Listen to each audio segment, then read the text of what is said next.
1920 թվականին աշխարհի ամենամեծ որբանոցը Գյումրի քաղաքում էր, որտեղ կային ավելի քան 25,000 հայ որբեր, որոնց ծնողները սպանվել էին թուրքերի կողմից Արևմտյան Հայաստանում։ Այս երեխաներին թուրքական գերությունից փրկել են յուրաքանչյուրի համար 1 ոսկե մետաղադրամ վճարելով։ Այս նկարը արվել է 1922-ին,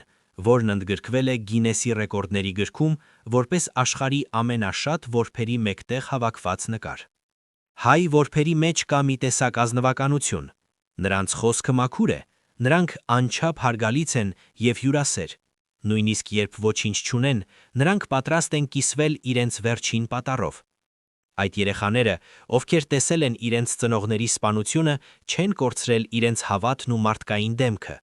Այսպես է նկարագրել տեղի փոքրիկներին Ֆրեդ Մարգերումը, ամերիկացի մարդասեր, ով կարևոր դեր է խաղացել հայոց ցեղասպանությունից հետո որբացած երեխաների փրկության գործում, ում խնամքի տակ են եղել շուրջ 5,000 տղա երեխա։ Նա իր նամակներում, որոնցից շատերը տպվել են Ամերիկային այդ տարիների մամուլում, նկարագրում է Ալեքսանդրապոլի որբանոցների սարսափելի առօրյան։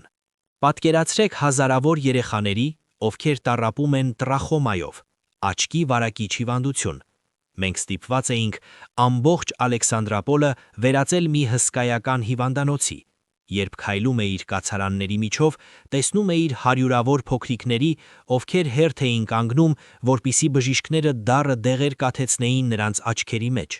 Նրանք չէին լացում, նրանք լուռ համբերում էին, որովհետև գիտեին դա փրկության միակ ճանապարհն է։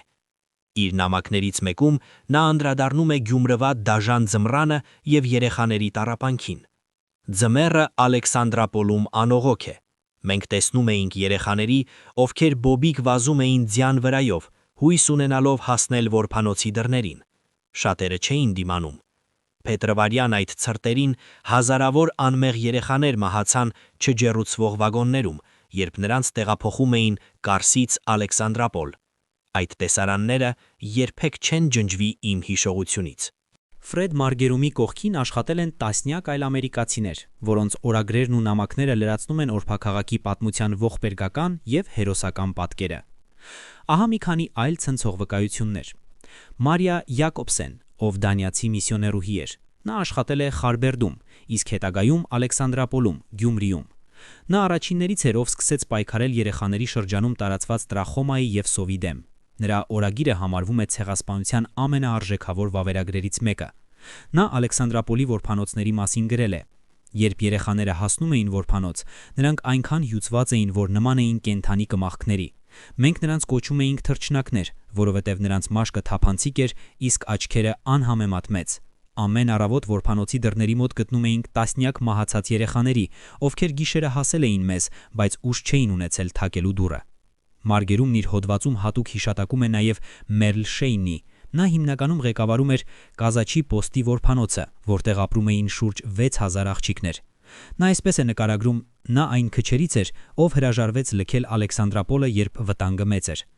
Մերլը իր հուշերում գրել է. «Թուրքական զորքերը մտան քաղաք, և մենք ստիպված էինք մեր մարմիններով փակել որբանոցի դարպասները։ Ես գիտեի, որ եթե մենք ամերիկացիներս հեռանանք, երեխաներին ոչինչ չի փրկի։ Մենք քնում էինք հենց դռների մոտ, լսելով փողոցում հնչող կրակոցները, բայց երեխաներին ասում էինք, որ նրանք ապահով են, քանի դեռ Ամերիկայի դրոշը ծածանվում է շենքի վրա»։ Մեկ այլ ամերիկացի հումանիտար աշխատող Սթենլի Քերը, ով ներկա էր Կարսի և Ալեքսանդրապոլի իրադարձություններին, իր հուշերում նկարագրում է որբերի աշխատասիրությունը։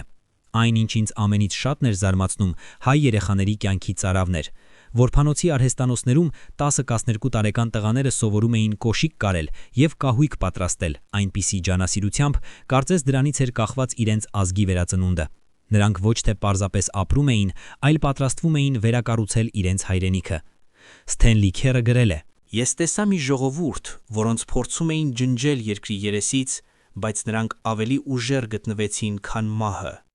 Իմ կյանքի ամենամեծ պատիվը եղել է այն հացը, որը ես կիսել եմ հայ երեխաների հետ»։